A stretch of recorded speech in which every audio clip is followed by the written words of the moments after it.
नमस्कार, मी नम्रता वागळे. आपण पाहताय पुढारी न्यूज. भारत आणि अमेरिका यांच्यात नुकताच झालेला करार एकीकडे काहीसा दिलासा देणार आहे, कारण यामध्ये निर्यातदारांना त्रास देणाऱ्या टॅरिफमध्ये अमेरिकेने घट केली आहे. मात्र दुसरीकडे या व्यापारी करारामुळे भारतीय शेतकरी देशोधडीला लागेल अशी भीती शेती तज्ञ व्यक्त करतात. विरोधकांनी टीका करायला सुरुवात केली. या सगळ्या करारांमुळे 0% अमेरिकेतला शेतमाल भारतात येईल असं चित्र सध्या तरी दिसतंय. अमेरिकेच्या कृषी मंत्री ब्रुक रॉलिन्स यांनी या कराराचं वर्णन करताना या करारामुळे भारताची बाजारपेठ अमेरिकेला खुली झाली आणि त्याचा आनंद त्यांनी व्यक्त केलाय. पण अमेरिकेचा हाच आनंद भारतासाठी चिंता निर्माण करू शकतो, कारण अमेरिकेतून शेतमाल भारतात येत असेल तर भारतीय शेतकरी त्या बाजारातल्या स्पर्धेसाठी तयार आहे का, हा या घडीचा सगळ्यात मोठा प्रश्न आहे. त्यामुळे या कराराने भारताने काय साधलं, शेतकऱ्यांच्या मनात असलेल्या शंकांचं काय, त्यांच्या भीतीचं काय, खरंच अमेरिकेकडून बाजारपेठ काबीज होईल का, भारतीय शेतकरी अमेरिकेच्या शेतकऱ्यांच्या स्पर्धेसाठी तयार आहेत का, या स्पर्धेत भारतीय शेतकरी देशोधडीला लागेल ही भीती योग्य आहे का, आणि याच सगळ्या प्रश्नांचा उहापोह आपल्याला आज करायचा आहे. नरेंद्र मोदी जी पर प्रेशर है, भयंकर प्रेशर है, और नरेंद्र मोदी जी का जो इमेज का गुब्बारा है, जो हजारों करोड़ रुपए लेकर बनाया गया था, वो फूट सकता है. और हिंदुस्तान के जो किसान हैं, आप सब समझिए कि इस ट्रेड डील में आपकी मेहनत को, आपके खून पसीने को नरेंद्र मोदी जी ने बेच दिया है. विरोधकांचा सूर या कराराबाबत कसा होता हे आपण ऐकलं. राहुल गांधी बोलत होते आणि याच संदर्भात आपल्याला चर्चा करायची की एवढी टीका यावर का होतीये, इतकी टीका ही रास्त समजायची का. आणि याच संदर्भातल्या चर्चेत आपल्यासोबत सहभागी होत आहेत भाजपचे सहमुख्य प्रवक्ते विश्वास पाठक, आपल्यासोबत स्वाभिमानी शेतकरी संघटनेचे प्रवक्ते विक्रांत पाटील आहेत आणि करण सिन्हा आहेत, आपल्यासोबत शेती व्यवस्थापनाचे अभ्यासक आहेत. मी सुरुवातीला जाईन विक्रांत पाटील यांच्याकडे. विक्रांतजी, या सगळ्यामध्ये स्वाभिमानी शेतकरी संघटनेने आपल्या राज्यामध्ये विरोधाचा सूर उठवायला सुरुवात केला होता. राजू शेट्टी तर वारंवार बोलतायत याविषयी. काय इतकी भीती वाटते, काय अशा यामध्ये तरतुदी आहेत ज्या भारतीय शेतकऱ्यासाठी मारक ठरतील अशी भीती वाटते?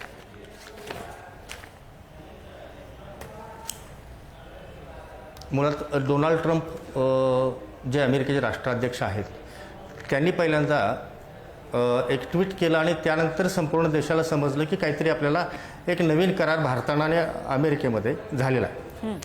हा इतका गोपनीय केला करार की कुणालाही कालोखान खबर लागली नाही. हा झाला पहिला मुद्दा. त्याच्यामध्ये आणखीन एक मुद्दा असा होता की या मुद्द्यामध्ये जे जे काही गोपनीय आहे ते कुठल्याही गोष्टीचे खुलासे आपल्याकडून झालेले नाहीत, किंबहुना केंद्र सरकारकडून झालेले नाहीत, पंतप्रधानांनीही त्याची स्पष्टता केलेली नाही.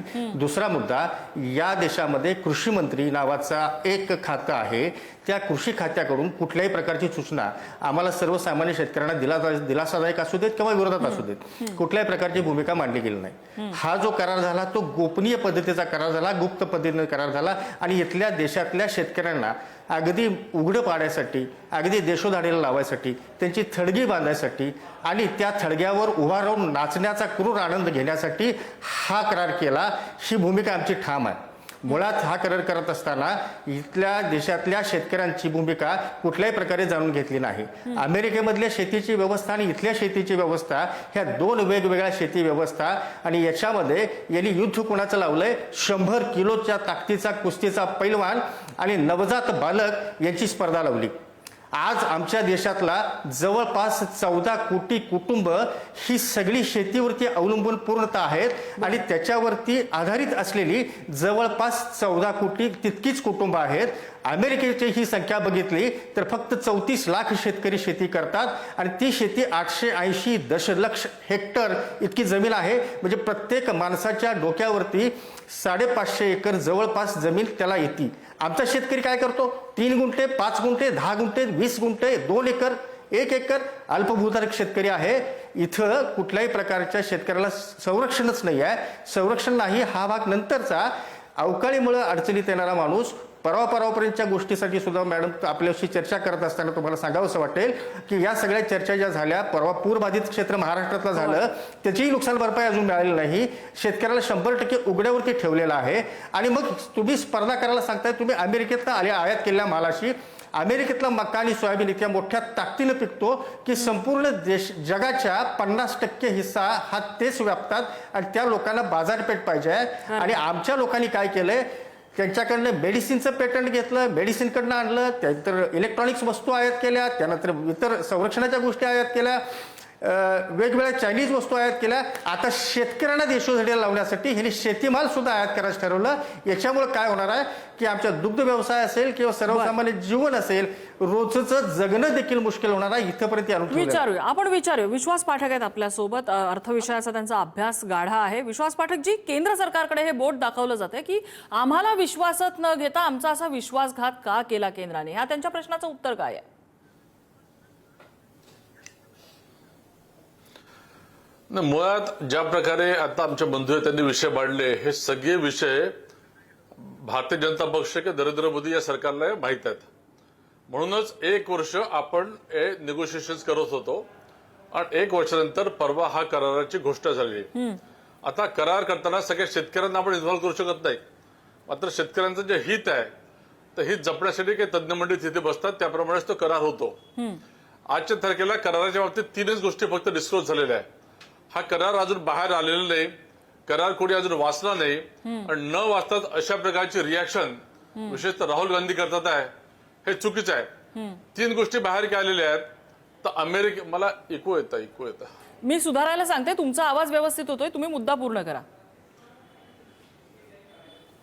मला 3च गोष्टी डिस्क्लोज झालेल्या आहेत. एक तर अमेरिकेच्या ज्या कृषी मंत्री आहे महिला, त्यांनी असं म्हटलं की हा करार अमेरिकेच्या शेतकऱ्यांच्या फायद्याचा आहे.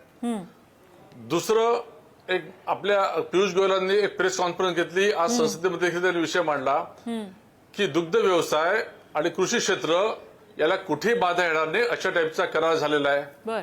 तिसरं, जे 50% टॅरिफचा रेट त्यांनी ट्रम्प यांनी केलेला होता, तो 18%वर आलेला आहे. या 3 फॅक्टच्या व्यतिरिक्त कोणालाही काही माहित नाही.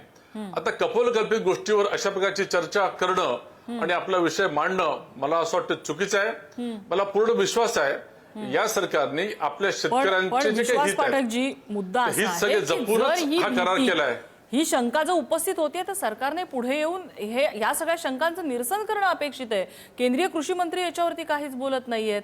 जर आज प्रश्न उपस्थित केला जातो की अमेरिकेकडे असलेलं सरप्लस सोयाबीन आपल्या बाजारात येणार आहे, जिथे आपला शेतकरी आज त्याला पुरेशी MSP आपल्या सोयाबीनला मिळत नाहीये, जे वाहून गेलेलं आहे सोयाबीन अतिवृष्टीमध्ये, त्याचा प्रश्न आहे. जर अमेरिकेतलं सरप्लस सोयाबीन इथं आलं तर इथल्या सोयाबीन शेतकऱ्यांनी काय करायचं, हा त्यांचा प्रश्न आहे. ह्या प्रश्नाचं उत्तर कोण देणार आणि कधी देणार?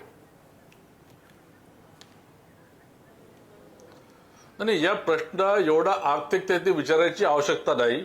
पियुष गोयलांनी आज लोकसभेमध्ये देखील सांगितलं की या कराराची एक फायनल ब्लूप्रिंट तयार होईल, त्याच्यानंतर जॉईंटली दोन्ही देशांकडनं या करारामध्ये काय या सगळ्या गोष्टी दिल्या जातील. आता जर आपले कृषी मंत्री काही सांगतात आहे, प्रधानमंत्री काही सांगतात आहे, तर त्याच्यावर विश्वास ठेवायचा नाही का? हे एक नवीन प्रकारची एक ती फॅशनच तयार झालेली आहे की बाहेरचं कोणी जर बोलला तर त्याच्यावर विश्वास ठेवायचं. आपले जे सिंधूरच्या बाबतीत आपले मिलिटरीचे अधिकारी काय बोलत होते त्याच्यावर आपण कधीच विश्वास ठेवला नाही. मला असं वाटतं की हा जो करार झालेला आहे हा अतिशय भारताच्या उपयोगाचा, भारताच्या जनतेच्या हिताचा, त्याचबरोबर शेतकरी आणि मत्स्य व्यवसाय आणि दुग्ध व्यवसाय याला बाधा येणार नाही अशा टाईपचा करार झाला आहे. सारखं आपल्याला सांगितलं. आता काही दिवसांची गोष्ट आहे, करारातले जेव्हा आपल्याला प्रोव्हिजन्स बाहेर येतील आपल्या लक्षात येईल सगळं. ठीक आहे, ह्या प्रोव्हिजन्स कधी बाहेर येणार त्याची प्रतीक्षा करायला लागणार आहे. मी विक्रांत पाटील यांना काही मुद्दा मांडायचा, एक थोडक्यात छोटी कॉमेंट घेते आणि मग मी करण यांच्याकडे जाईन. विक्रांत पाटील, अगदी थोडक्यात. मला एक मुद्दा येणार जाता जाता आता जे महोदय बोलले की भारतीय जनता पार्टीचे की कथोकल्पित गोष्टी बोलायच्या, कथोकल्पित गोष्टी आम्हाला बोलायची अजिबात हौस नाही, आम्ही त्या बोलत नाही, जे आहे तेच बोलतो. आणि मुळात ह्या जे भारतीय जनता पार्टीची जे आता भूमिका मांडण्यासाठी बसलेत त्यांना एक गोष्ट कानावरती घाला की भारतातला शेतकरी भारताचा GDP वाढवण्यासाठी 16% ते 18% सहभाग नोंदवतो. त्याच ठिकाणी अमेरिकेमध्ये तोच शेतकरी फक्त 1% हिस्सा वापरतो.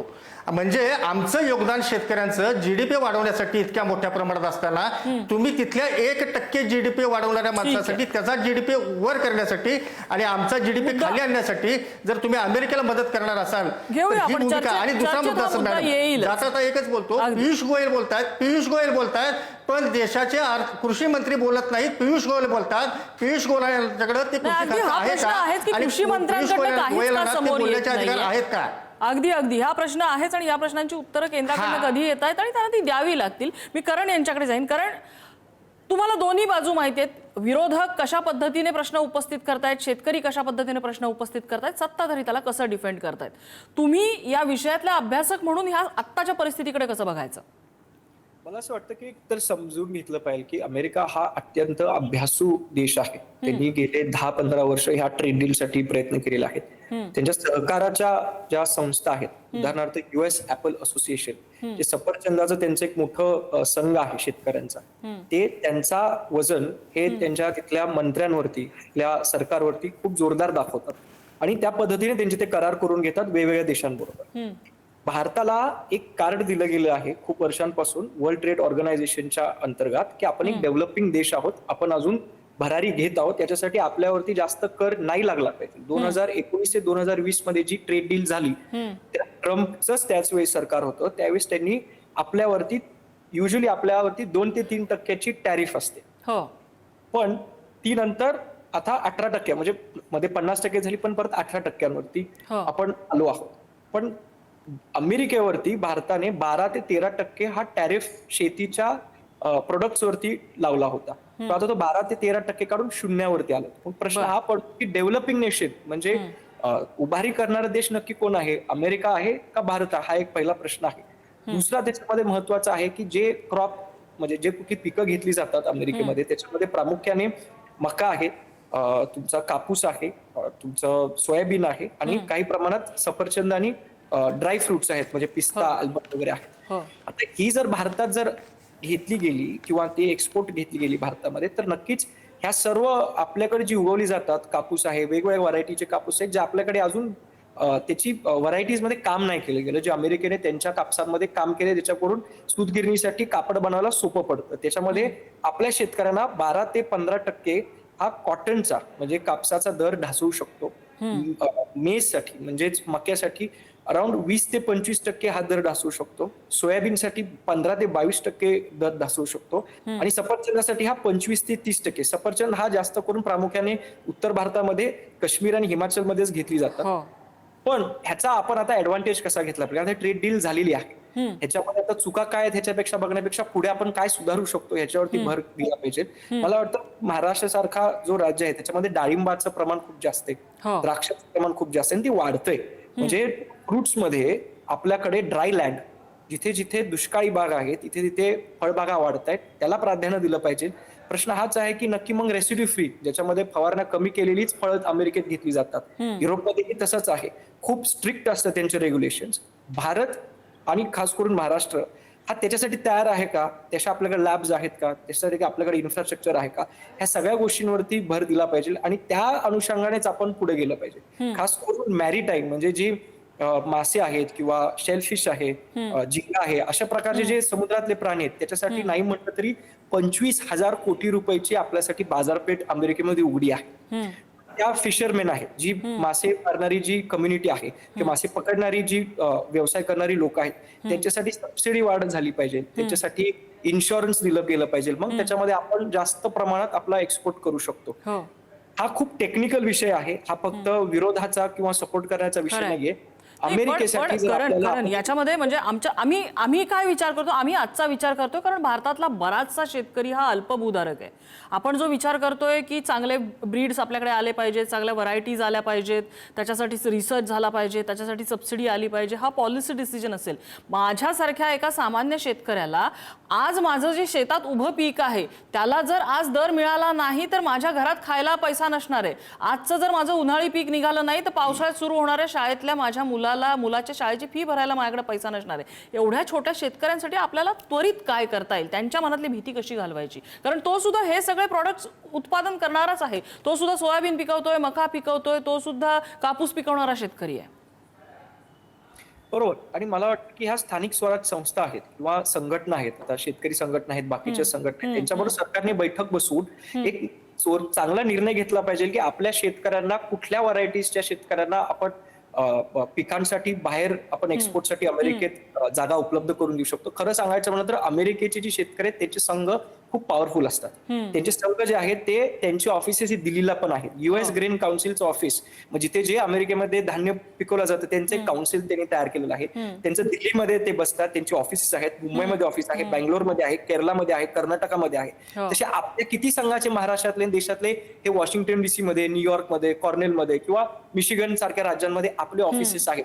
ह्याच्यावरती काम करायला हवं, कारण की हा फक्त ट्रेडचा भाग नाही, हा प्रश्न ह्याचा पण एक कोऑपरेटिव्ह सोसायटीचा पण भाग आहे. त्यांना प्लॅटफॉर्म सरकारने दिलं गेलं पाहिजे, मग आपण पण तेवढ्याच ताकदीने अमेरिकेमध्ये आपला माल हा तिथे निर्यात करू शकतो. अगदी. विक्रांत पाटलांना काही मुद्दा मांडायचा? विक्रांत पाटीलजी. धन्यवाद. खूप चांगल्या पद्धतीनं समीक्षण मांडत असण्याचा प्रयत्न त्या आताच्या साहेबांनी केला, पण मुद्दा मांडत असताना त्या मुद्द्यामध्ये अधिक थोडीसे अमेंडमेंट साहेबांना सुचवेन की अमेरिकेमध्ये जी उत्पादनं घेतली जातात ती GM तंत्रज्ञानावरती आधारित उत्पादनं घेतली जातात. तिथल्या प्रत्येक शेतकऱ्याला यांत्रिकीकरणाची जोड दिली जाते. तिथला शेतकरी जर नुकसानीत आला तर तिथलं अमेरिकन सरकार तिथं पोती सोडून बसतं, हे पैसे घे आणि तुझं नुकसान भागव आणि तू पुण्यांदा शेतीला उभा राहा. आज काल परवा जो आपला अर्थसंकल्प केंद्राने सादर केला त्या अर्थसंकल्पामध्ये सुद्धा शेतीला केराची टोपली दाखवली. हे इथलं साधं वर्तमानातलं सध्याचं उदाहरण आहे. याच पूर्वीचं उदाहरण मी तुम्हाला सांगेन. 2020 साली ज्या वेळेला कोविडचं युद्ध माजलं होतं जगभरामध्ये, त्यावेळेला कोविडच्या काळामध्ये सुद्धा या कॉन्ट्रॅक्ट फार्मिंगचा एक प्रयोग तो सुद्धा झाकूनच घेतला होता केंद्र सरकारनं. आणि त्यासाठीच्या त्या आंदोलनामध्ये विरोधामध्ये गेलेल्या लोकांमध्ये इतक्या मोठ्या प्रमाणात रोष होता. त्या आंदोलनामध्ये जवळपास 700 ते 800 शेतकरी शहीद झाले. त्याबद्दल त्यांचं दुःख सांगायला देखील कोण तिथं गेला नाही, कोण तिथं पोचला नाही. इतकी दळभद्री अवस्था या केंद्र शासनानं या शेतकऱ्यांची करून ठेवलेली आहे. आता दुसरा मुद्दा असा आहे की उत्पादन वाढीसाठीचा विषय सोडाच की आमच्याकडं जलस्रोत किती मोठ्या प्रमाणात आपण उपलब्ध केले देशभरामध्ये, किंवा शेती सुधारण्यासाठी कोणत्या योजना आणल्या, किंवा 10 वर्षामध्ये गेल्या विकसित तंत्रज्ञान किती आणलं शेतीसाठीचं, याचा काय मोजमापाचा आकडा तुम्ही जाहीर करणार आहात का? तुम्ही फक्त कुणाचं तरी उत्पादन आमच्या गळ्यात मारायचं आणि आम्ही ते विकत घ्यायचं. अमेरिकेमध्ये तयार झालेलं पेटंटाइज्ड एखादं औषध असेल, एखादं बियाणं असेल, ते आम्ही खरेदी करायचं. का करायचं? आमचं धान्य करत आम्ही आमची वाण तयार केलेत. आम्ही आमच्या देशामधल्या जुन्या वडलोपार्जित जी काय उत्पादनं आल्यात त्या वडलोपार्जित उत्पादनातनं चांगल्या चांगल्या प्रकारची वाण आपण तयार केली आहेत. त्या वाणातून चांगल्या कसदार उत्पन्नाची आपण निर्मिती करतो. ते अन्न इथं विकलं जात नाही. त्या अन्नाचे निर्यात किंवा त्या पिकाची निर्यात करण्याचं सोडून त्याला टॅक्स आणि येणाऱ्या आयात आलेल्या मालाला अजिबात टॅक्स नाही. हा दुजाभाव करताना केंद्र सरकारनं जरा सुद्धा कुठलाही विचार केला नाही. केंद्र सरकार व्यापारी म्हणून बसलंय का शेतकऱ्यांचं हित साधणारं पालक म्हणून बसलंय? हा माझा सवाल आहे. अगदी खूप मोठा प्रश्न आहे हा. माझा पाठकजींना हाच प्रश्न आहे की म्हणजे आता अनेक प्रश्न उपस्थित झालेले आहेत. थोडक्यात काय तर अमेरिकेची त्यांची शेती यंत्रणा, त्यांची कृषी यंत्रणा खूप मोठी आहे. आपण ज्यावेळेला हे ट्रेड डील तुम्ही म्हणताय की वर्षभरापासून आपण त्यामध्ये डीलिंग करत होतो, आपण त्यामध्ये निगोसिएशन्स करत होतो, असं असेल तर भारतामध्ये अमेरिकेसारख्या एवढ्या मोठ्या देशातल्या शेती यंत्रणेला तोंड देण्यासाठी, त्यांच्या स्पर्धेत उभं राहण्यासाठी आपण काय उपाययोजना केल्या की सरकारची अशी पॉलिसी होती की तिथे ढकलून द्यायचं जेणेकरून शेतकऱ्यांना हे करायला भाग पडणार आहे? नेमका सरकारच्या डोक्यात विचार काय होता? अजिबात नाही. बघा, 1 वर्ष जे काही आपल्याला यायला लागलाय याचा अर्थ आपण आपल्या शेतकऱ्यांचा याच्यामध्ये मूळ मुद्दा काय होता? दुग्ध व्यवसाय आणि शेतकरी यांच्यावर घाला येणार की नाही येणार. आणि आपण सुरुवातीपासून स्टँड घेतला की दॅट इज नॉन निगोशिएबल. आणि म्हणूनच तो इतका वेळ लागला. आणि म्हणूनच जेव्हा फाईन प्रिंट आपल्या हातात येईल ती शेतकऱ्यांच्या हिताचीच यायला मला पूर्ण विश्वास आहे. याच्यात आपल्याला 2-3 गोष्टी लक्षात घ्यायला हव्या की ब्रिक्स ज्या कंट्रीज आहेत, ब्राझील, रशिया, इंडिया, चायना आणि साऊथ आफ्रिका, या कंट्रीजपैकी भारताला हे सगळ्यात चांगलं मिळालेलं 18% डील आहे. जर तुम्ही एशियाचा विचार केला तर एक जपान सोडलं तर भारताला मिळालेला सगळ्यात चांगला डील आहे. बाजूचं बांगलादेश, पाकिस्तान हे जे आपल्याला काही बाबतीत कॉम्पिट करतात कापूस वगैरे याच्यामध्ये, मी फक्त कृषी क्षेत्राचं बोलतोय, या सगळ्यांवर आपल्याला मोठे ऍडव्हान्टेज मिळणार आहे. आज आपला शेतकरी आपण असं काही नाही समजू शकत की मासे आणि इतर समुद्र वनस्पती, मसाले, बासमती, दुग्धजन्य पदार्थ, चहा, कॉफी याच्यामध्ये आपला देखील शेतकरी अमेरिकेमध्ये मोठ्या प्रमाणात जाईल ना. 1991 नंतर मी सांगू इच्छितो की उदारीकरण आणि जागतिकीकरण झाल्यानंतर एक शेती क्षेत्र आपण जरा बाजूला ठेवू, प्रत्येक क्षेत्रामध्ये भारतीयांनी आपण कॉम्पिटेटिव्ह बेसिसवर जागतिक स्तरावर ठसा उमटवलेला आहे. मग आता शेतकरी काय नाही उमटू शकणार? त्याला जो काही सपोर्ट द्यायचा तो सपोर्ट या सरकारने देणारच आहे आणि म्हणूनच या निगोशिएशनला वेळ लागलेला आहे. मला पूर्ण विश्वास आहे की मका आणि सोयाबीन हा एक नक्कीच कठीण विषय असू शकतो, मात्र त्याच्यावर देखील सोल्युशन असेल. पण इतर गोष्टी आपण ज्या एक्सपोर्ट करतोय, आपला शेतकरी आता मोठ्या प्रमाणामध्ये बासमती तांदूळ किंवा अनेक गोष्टी एक्सपोर्ट करणार आहे, त्याचा देखील लाभ त्याला होणार आहे. माझ्याकडे अगदी शेवटचं मिनिट आहे की सरकार काय करताय, शेतकरी माझ्याकडे अगदी शेवटचं मिनिट आहे. मी करण सिन्हा यांच्याकडे जाते, कारण याच्यामध्ये एक मुद्दा असा आहे की आता डील झालेली आहे, त्याची ब्लूप्रिंट सरकार म्हणतंय आम्ही समोर आणू आणि त्यात शेतकरी, दूध उत्पादक ह्या कोणाचंही नुकसान होणार नाही, ते नॉन निगोशिएबल आहे वगैरे वगैरे, त्यांच्याकडनं ते अश्युरन्स द्यायचा प्रयत्न करतात, ज्याच्याबद्दल विश्वास कुणालाही वाटत नाही, कारण समोर दिसल्याशिवाय ते विश्वास बसणार नाहीये. पण दरम्यानच्या काळात जो प्रश्न उपस्थित आहे की आपल्याकडचा जो सहकार आहे त्या सहकारी चळवळीला एक मोठा धोका निर्माण झालाय, कारण तिथे समोर जो सहकार आहे तो खूप प्रचंड मोठा आहे. काय करायला हवं या क्षेत्राने? मगाशी जसं मी म्हणालो की एक तर आहे की आपल्याला म्हणजे मी ऑनेस्टली सांगतो की मी अमेरिकेमध्ये 3 वर्ष होतो आणि त्या 3 वर्षात मी शिक्षण घेता घेता मी तिथल्या शेतीच्या अभ्यासी केला, तिथल्या सहकाराच्या चळवळींमध्ये आणि संस्थांमध्ये मी तिथे एक एम्प्लॉयमेंट म्हणून मी एक एम्प्लॉय म्हणून मी जॉब सुद्धा केला. तिथे खूप रिसर्च ओरिएंटेड आहे. मला वाटतं त्यांच्याकडून शिकण्यासारखं हे आहे की त्यांनी जे गेले 60-70 वर्षामध्ये ट्रेडवरती काम केलेलं आहे तशा पद्धतीने आपण काय करू शकतो का. आणि मला वाटतं की दुसरा कुठलाही आता मुद्दा नाही राहिला, कारण आता हे ट्रेड डील झालेले आहेत. तर आपल्या ज्या सहकारामध्ये ज्या वेगवेगळ्या संघटना, वेगवेगळ्या संस्था आहेत, त्यांच्याबरोबर आपल्या सरकारने बसलं पाहिजे. ते आपण कुठल्या प्रक्रियेमध्ये, फूड प्रोसेसिंग मध्ये असेल किंवा फळबागांमध्ये असेल, कुठली आपण मत्स्य आपण एक्सपोर्ट करू शकतो, त्याच्यावरती आपला बसणं गरजेचं आहे आणि त्याच्यावरून तोडगा काढला पाहिजे की कुठलं प्रोडक्ट आपलं तिथपर्यंत गेलं पाहिजे आणि त्याचा मार्केट कुठे आहे. उदाहरणार्थ सांगायचं झालं तर दर 6 महिन्याला अमेरिकेतून शेतकरी येतात भारतात, ते अभ्यास दौरे करतात. इव्हन माझ्या जिल्ह्यामध्ये साताऱ्यामध्येही अमेरिकेतले शेतकरी आले होते, त्यांनी बघितलं, ते पाहणी करतात आणि परत जाऊन त्यांच्या व्हरायटीज वरती काम करतात की इथली कुठली व्हरायटी आहे त्यापेक्षा थोडी वेगळी काढली पाहिजे जेणेकरून त्याचं मार्केट तयार होईल. दुसरं असं आहे की कॉफीचा आता संदर्भ सरांनी दिला, कॉफीचाही संदर्भ आहे. तर भारतामध्ये महाराष्ट्रात महाबळेश्वर सारख्या आणि पाचगणी तालुक्यात ही कॉफी उगवली जाते, त्याच्यावरती आपण काम केलं पाहिजे. कर्नाटकातल्या रत्नागिरी भागामध्ये, कर्नाटकाचा जो रत्नागिरी भाग आहे तिथली कॉफी ही अमेरिकेमध्ये वॉशिंग्टन डीसी मध्ये मी स्वतः विकत घेतलेली आहे. असं नाही की आपले प्रोडक्ट इथपर्यंत जात नाहीयेत, पण मला वाटतं कुठेतरी आपली भारतीय लोक, आपली यंत्रणा कुठेतरी कमी पडते. त्याच्यासाठी सरकारने सहकारामध्ये संस्थांमधून आणि संघटनांना एकत्र करून याच्यावरती बसून एक पॉलिसी थिंक टँक तयार करायला पाहिजे. एखादी जर कमिटी जरी तयार केली ज्याच्यामध्ये तरुण असतील, त्याच्यामध्ये वेगवेगळी एक्सपर्ट्स असतील, ते बसून हे अमेरिकेमध्ये कुठले मार्केट आहेत, कुठल्या शहरामध्ये कशाला वाव आहे, कुठल्या राज्यांमध्ये अमेरिकेमध्ये डाळिंब उगवलं जात नाही. म्हणजे उदाहरणार्थ अमेरिकेमध्ये 20 वर्ष अगोदर डाळिंब उगवलं जात नव्हतं, पण आता कॅलिफोर्नियाने वंडरफुल नावाची एक व्हरायटी तयार केली आहे डाळिंबाची, जेणेकरून आता भगवा जो व्हरायटी आहे डाळिंबाचा ज्याला इम्पॅक्ट पडू शकतो.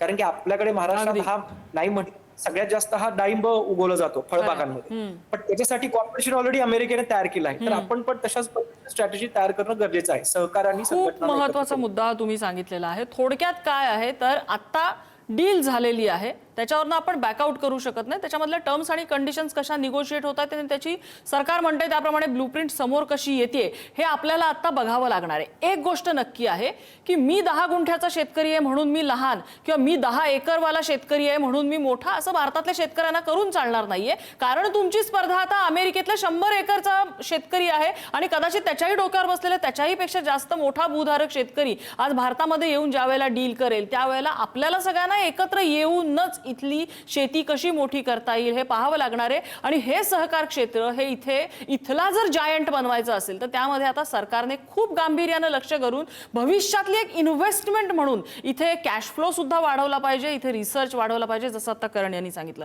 चर्चेसाठी आपल्याला सगळ्या मान्यवरांनी वेळ दिला, सगळ्यांचे आभार. आजचा धुळा इथेच थांबतोय.